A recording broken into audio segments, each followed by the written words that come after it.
There is a single word that determines whether your financial advisor is legally required to act in your best interest. Most people have never asked their advisor whether that word applies to them. Most advisors are never required to volunteer the answer. Here is a question worth asking yourself right now. If you have a financial advisor, do you know whether they are legally required to act in your best interest? Most people assume the answer is automatically yes. For a meaningful portion of the financial advice industry, the legal answer is actually no. There are two different standards that govern financial advice in the United States, and the difference between them is one of the most consequential and least understood distinctions in personal finance. One standard is called fiduciary. It requires the advisor to act in the client's best interest above their own. The other is called suitability. It only requires that a recommendation be appropriate given the client's general situation, not necessarily the best available option, not necessarily the lowest cost option, just suitable. A financial professional operating under the suitability standard can legally recommend a product that pays them a higher commission over an equally appropriate product that would cost the client less, as long as both technically qualify as suitable. Most clients have no idea which standard their advisor operates under. Most advisors are not required to proactively disclose it in plain, prominent language.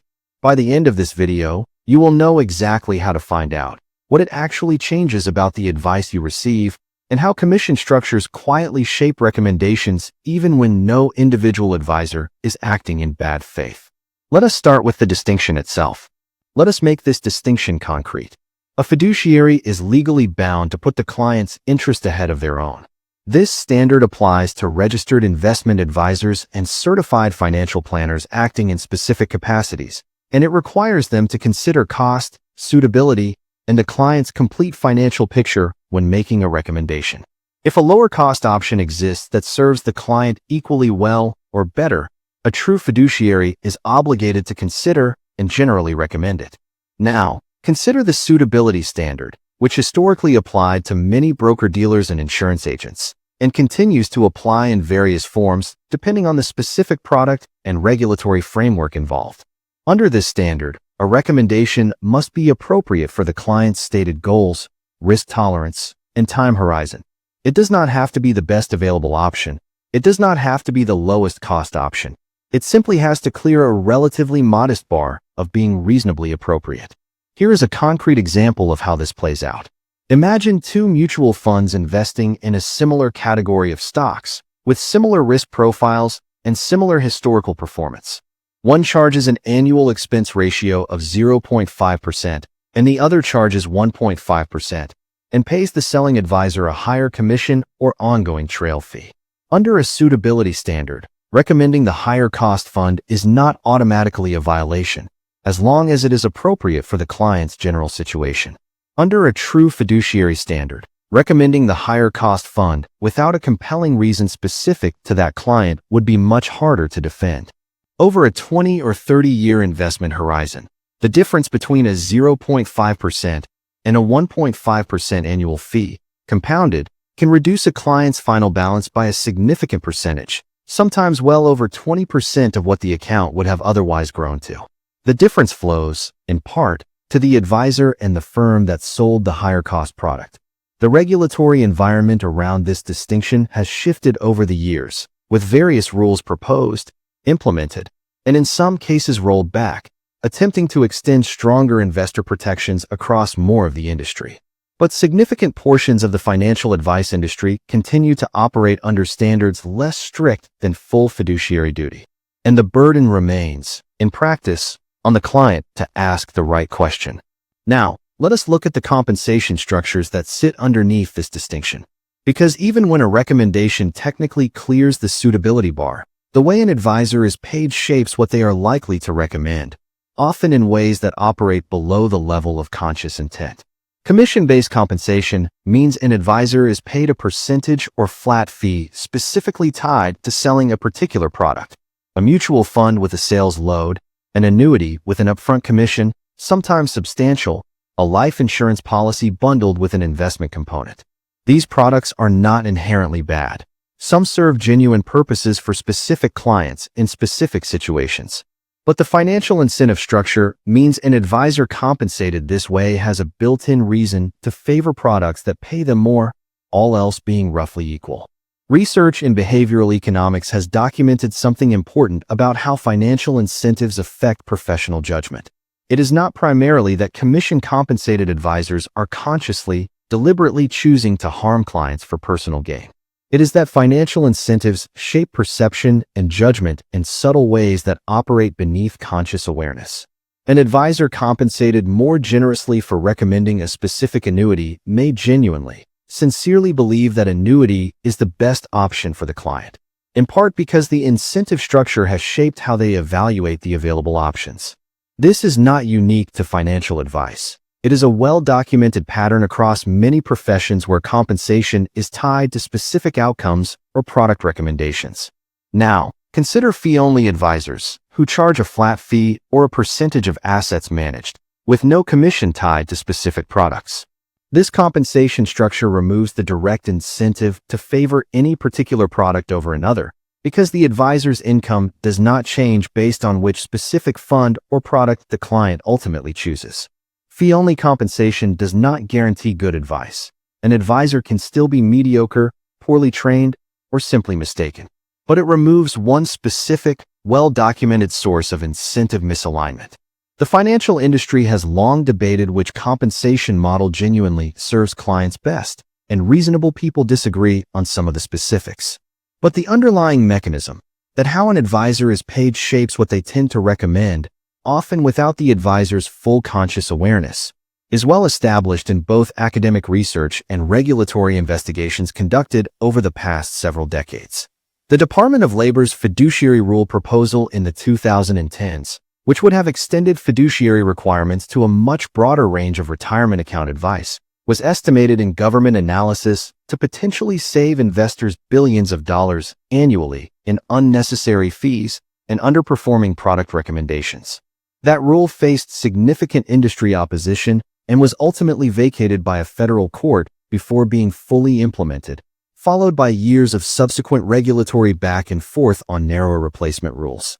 The financial consequence of that ongoing regulatory uncertainty has been measured by independent researchers in the billions of dollars annually, paid by ordinary investors, in aggregate, in fees and underperformance that a stronger universal fiduciary standard would likely have reduced. If understanding this gap just changed how you think about your own financial relationships, stay with me, because knowing the difference between a fiduciary and suitability is one thing. Knowing exactly how to find out which one applies to your own advisor and what to actually do with that information, that is what comes next. It takes less time than you think. Here is the question worth asking at this point.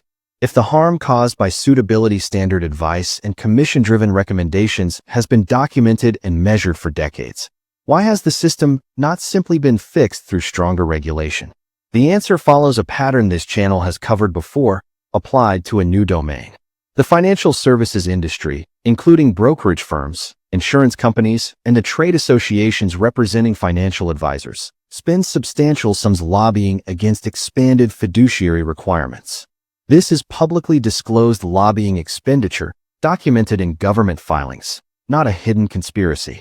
The industry's stated argument against expanded fiduciary rules typically centers on access. The concern that stricter fiduciary requirements would make it uneconomical for advisors to serve smaller accounts, potentially reducing financial advice access for lower and middle-income households who cannot afford flat advisory fees. This is a genuine policy concern worth taking seriously, not a purely cynical talking point. Some research does suggest that fee compression following fiduciary-style reforms in other countries, such as the United Kingdom's Retail Distribution Review, did reduce the number of advisors willing to serve smaller accounts in the years immediately following implementation. So, this is not a simple story of pure industry self-interest against an obviously correct reform. There are legitimate trade-offs involved.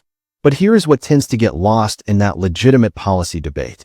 The industry's best positioned to shape the final language of any compromise reform are, again, the ones with the resources to participate intensively in the regulatory and legislative process. Consumer advocacy groups, academic researchers, and individual investors do participate in this process too. but with dramatically fewer resources than the industry associations representing brokerages, insurance companies, and asset managers. The result, across the past several decades, has been a regulatory environment that moves incrementally, gets challenged in court, gets narrowed or delayed, and ultimately leaves a meaningful gap between what a strict universal fiduciary standard would require and what currently governs a significant portion of financial advice given to ordinary households. This gap is not permanent in principle. Regulatory standards do shift over time, sometimes meaningfully, but it has persisted long enough and survived enough attempted reforms that the most reliable protection currently available to any individual client is not waiting for the system to change. It is understanding the system well enough to navigate it directly. First, ask your advisor directly and in writing, are you a fiduciary at all times when advising me, or only in certain circumstances? Some professionals are fiduciaries for some services and not others, depending on the specific product or account type involved. Get the answer in writing, not just verbally. Second, ask exactly how your advisor is compensated: flat fee, percentage of assets under management, commission on specific products, or some combination. A fee-only advisor who accepts no commissions from any product provider has the cleanest incentive alignment available in the current system. This information is required to be disclosed, though often not in the most prominent or plainly worded section of the paperwork. Third, look up your advisor's public regulatory record. In the United States, FINRA's Broker Check and the SEC's Investment Advisor Public Disclosure Database are free, public tools that show an advisor's registration status, disciplinary history, and regulatory classification. 5 minutes with these tools tells you more than most initial advisor meetings will. Fourth, for any specific product recommendation, ask a direct question. Is there a lower cost option that would achieve a similar outcome for me? A genuine fiduciary will answer this thoroughly and transparently. A suitability standard advisor is not required to volunteer the answer unprompted, but is generally still required to answer honestly once asked directly. The protection in this system is not automatic. It is available, but only to the person who knows to ask for it.